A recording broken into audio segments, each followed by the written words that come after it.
Welcome to Mainland Television Regional News. I'm Graham O'Brien and today's news: less sugar and no fluoride as best result, men's health taboo, looking inside John Britton's legacy, and more.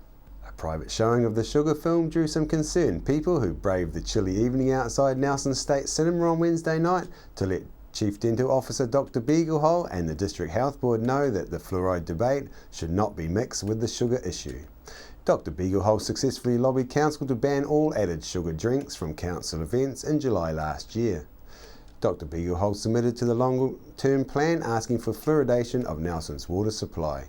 However, Nelson's Mayor Rachel Rees has said this week that it is not a council issue and should be taken up with central government. Nelson Marlborough District Health Board has also said that fluoridation is their top priority and they have put money aside for any legal action. I spoke to people voicing their concerns about this fluoridation stance. Can you tell us a little bit about why you're here today? We've organised the no fluoride message because Dr. Beaglehole, I think that's his name, he did an interview a little while ago promoting a no sugar message which we support fully and wholeheartedly, but he also saw it as a good platform to promote fluoridating Nelson's water, which I don't think is a very good idea because I'm very pro-individual choice, and if I want it, I'll go get it, but I don't want it, so I don't want to have it if I don't want it, and if it's in my water, I can't avoid it unless I spend a lot of money on a filtration system. So I'm pro-choice, and those people that can't afford it, they don't have that luxury. So that's pretty much where I'm at. DHB has decided that it's their number one priority as well. We're here mainly because it could be a really good platform for Beaglehole to push his fluoridation message at our DHB and at our councillors and at our education service. So we want them all to know that we are not interested in it being in our water. We are pro-choice and we want to keep our freedom of choice. Freedom to choose, rather. Tasman District Council was to vote on the fluoridation submission in their LTP Thursday morning this week. A woman involved in an accident on State Highway 60 at Woolshed Corner near Rewalker has started a petition asking for New Zealand Land Transport to change a dangerous road rule. At the intersection of State Highway 60, River Road, Umakuri Road, road users going straight ahead are required to indicate that they are turning left into River Road. This indicates to vehicles waiting in River Road they can proceed, but this would cause a serious accident. Many other intersections are also subject to this same confusing law.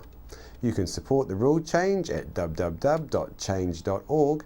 The Ombudsman is also investigating the matter and we plan to bring you further details. Men's Health Week is underway again this year, 8th to the 14th of June, to encourage New Zealand men to get proactive about improving their health and well-being. This year's campaign is promoting awareness around testicular cancer and the difference diet can make to not only your health but how you feel. A big step towards improving men's health and well-being is removing the barriers that deter men seeking professional help early.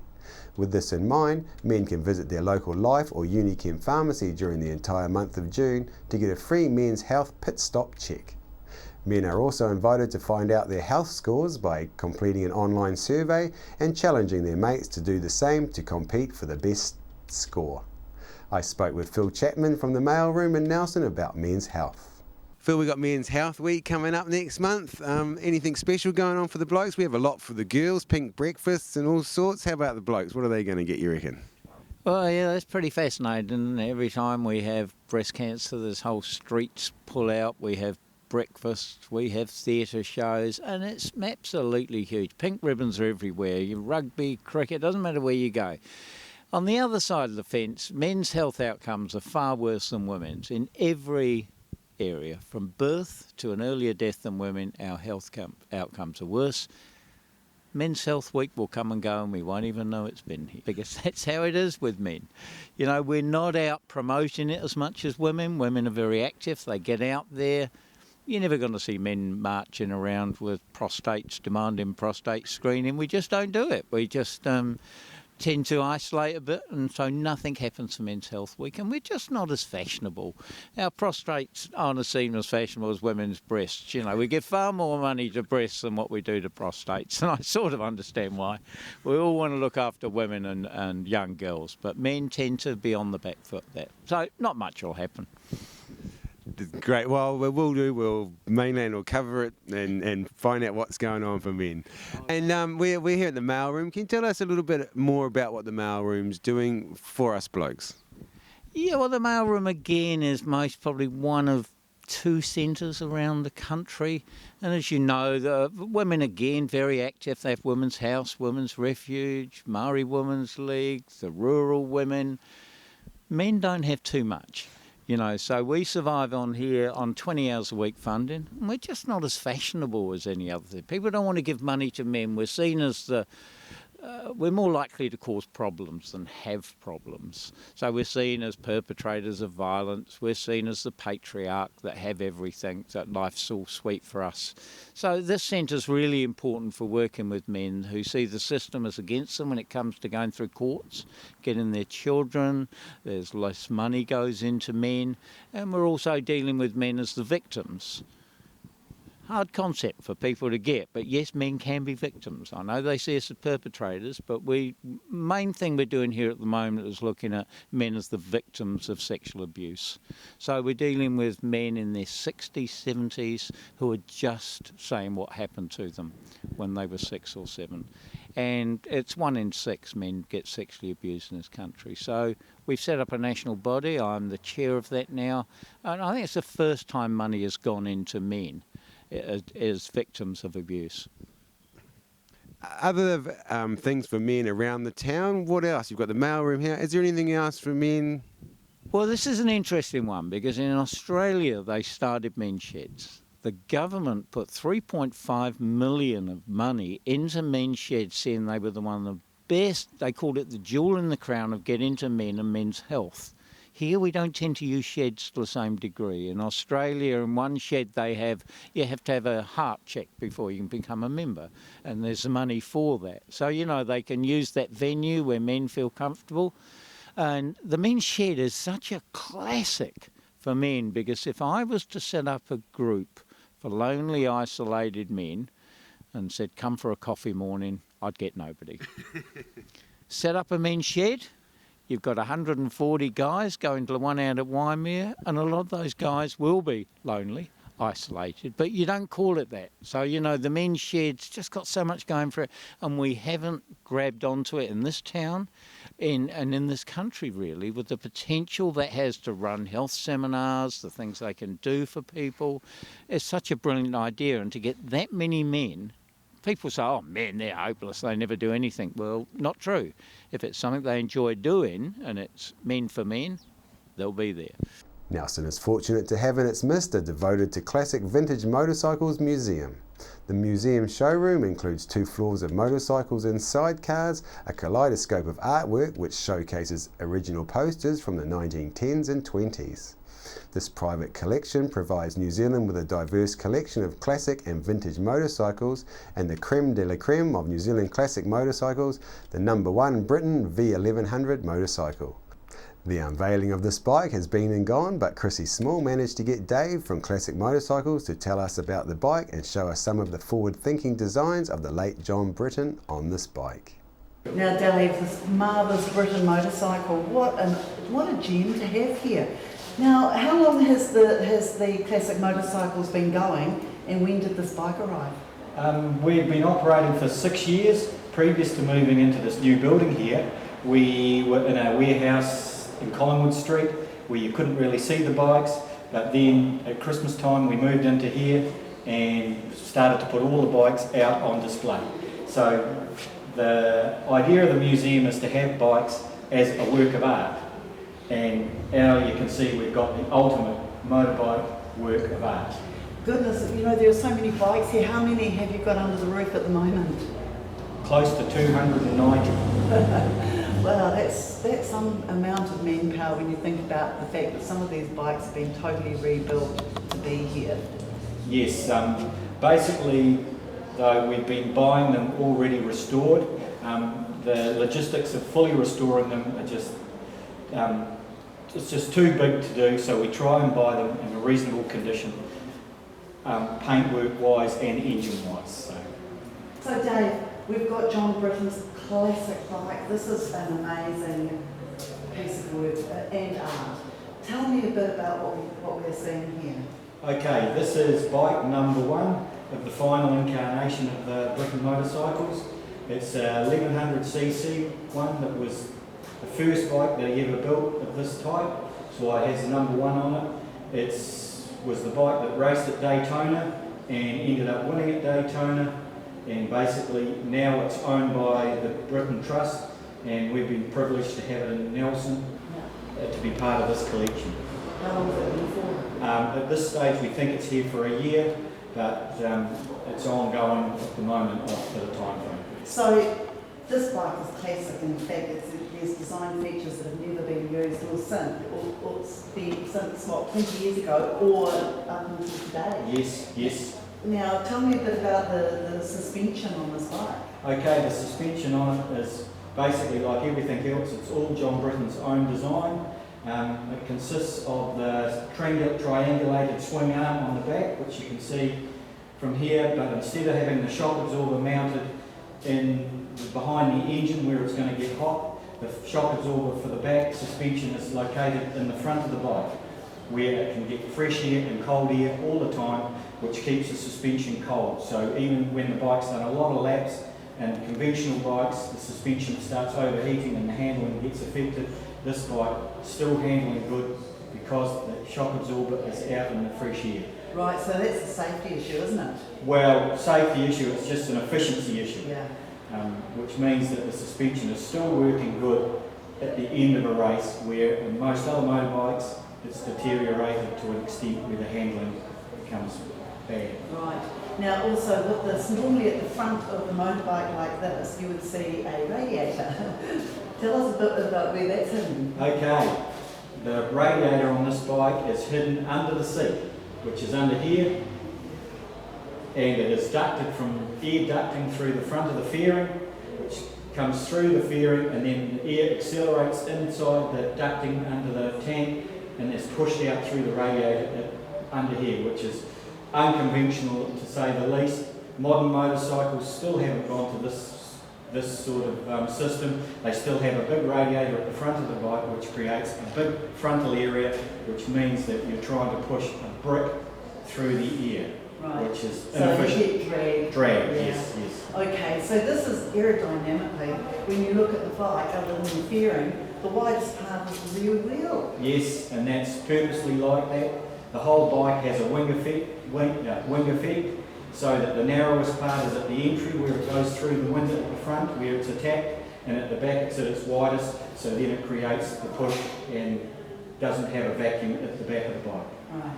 So you're about to show us something that doesn't get seen very often, and that's a bit of the mechanisms inside the bike. Yes, I'll take the fairings and the tanks off it, and you'll be able to see a couple of the secrets to John Britton's great bike. One of them is that the bike has no frame as such. The frame is the engine, and then the other sundry parts like the front and the rear suspension are attached directly to the engine. That's incredible, you know, to see that whole engine is supporting the weight of the whole bike. This obviously has not been replicated on any other bikes. Not indirectly. It probably was in the real early days in the 30s or the 40s, with a Vincent had a similar, but definitely not since these bikes have been built has anyone even tried to copy it. Okay. Now tell me, who's ridden this bike? Andrew Stroud and Robert Holden. Two good riders. Yes, yes. After the break, we'll bring you the latest weather update and some events and happenings coming up from around the region.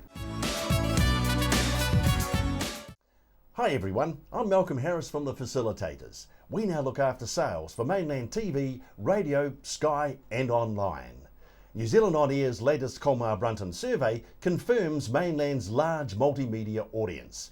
If you're in business or want to put a message out to everyone in the Nelson, Tasman region, plus nationwide on Sky or worldwide online, please give me a call or see our website at www.mainlandtv.nz. I'm Francis from Nelson Auto Glass. We repair all auto glass, stone chips, windscreen replacements, scratch removal. If you have an auto glass issue, our team will sort it. Nelson Auto Glass Specialists, 84 Vanguard Street, Nelson.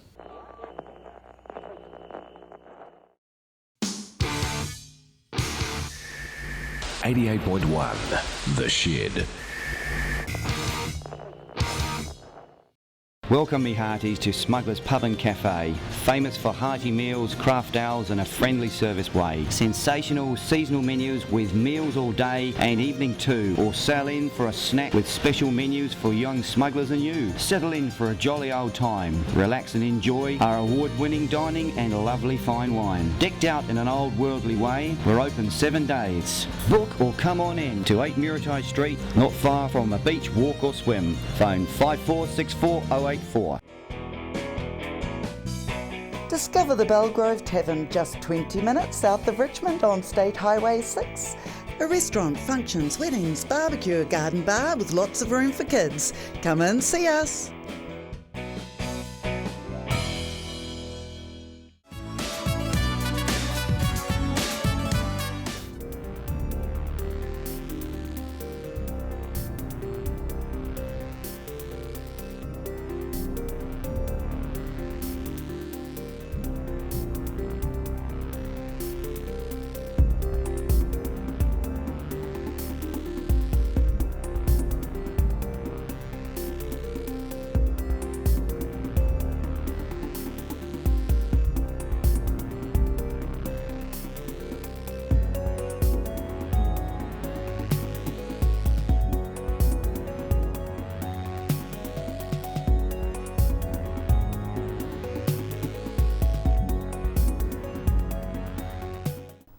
Some events for your diary.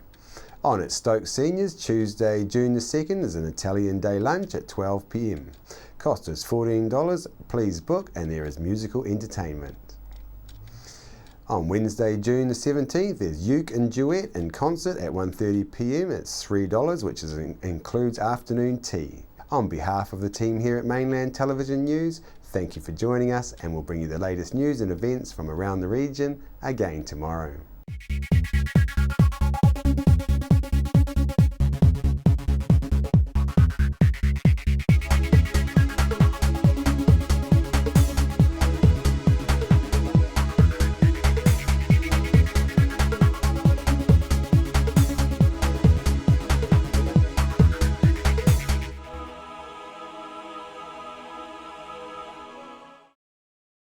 Supporting local content so you can see more of New Zealand on air. Hi, my name's Ian Mortimer. Mortimer Auto Upholstery is your one-stop shop for all your upholstery needs. We do car and boat interiors, boat canopies, ute tonneau covers, canvas and PVC fabrication. Call in and see us in Oxford Mews, 72 Oxford Street, Richmond.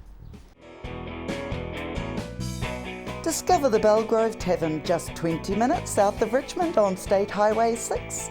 A restaurant, functions, weddings, barbecue, a garden bar with lots of room for kids. Come and see us. World War I was a defining period in our history, impacting greatly on the lives of people from the Nelson province. Memories of the First World War is an exhibition which will be displayed in a number of regional venues and is currently on at the Nelson Provincial Museum. We're the team at JCar, right here in Nelson, 120 Hardy Street. Our shop is full of electronic items, including security alarm systems, electronic components, solar and power, electronics toys,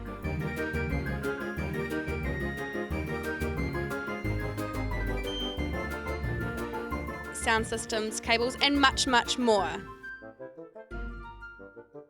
JCar. 120 Hardy Street, Nelson. Why would you want to pay as much as $1,000 for a single bed mattress when you can buy a high quality locally made mattress like this for as little as $220? And a queen size mattress could cost you in excess of $3,000, but at Nelson Beds you could have a mattress like this as low as $425. So why would you go out and spend a fortune on your child's bedroom when you can come to Nelson Beds and buy a complete single mattress and base set, a 7-drawer Scotch chest, a headboard and a 3-drawer bedside cabinet for as little as $979? So call and discuss our custom manufacturing options and local after sales service at Nelson Beds, Nelson's only bedding manufacturer.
Welcome to Smugglers Pub and Cafe, open 7 days a week with free parking all day. Our lunch menus have that fat old-fashioned flavour where we treat you like treasure with the food you'll savour. We cater for children, grannies and granddads too, with special rates and privileges given to the elderly lunchtime crew. Our staff are friendly and kind and want to see you all come back time after time. Daytime or evening, it doesn't matter. Give us a call on 546 4084 and we'll be happy to spoil ya. Rats, stoats and possums are killing our native birds and reptiles. You can stop this tragedy. The Brookway Marama Sanctuary is building a pest-proof fence which will allow native wildlife to flourish and spread into our lives. Help us preserve our native wildlife. Your support is needed now. You can personally or as a group sponsor a fence post for as little as $100, including the legacy of a personalised plaque. Go to thebrooksanctuary.org or give us a call. And be part of this exciting community project. The Brookway Marama Sanctuary, returning nature to the Nelson region.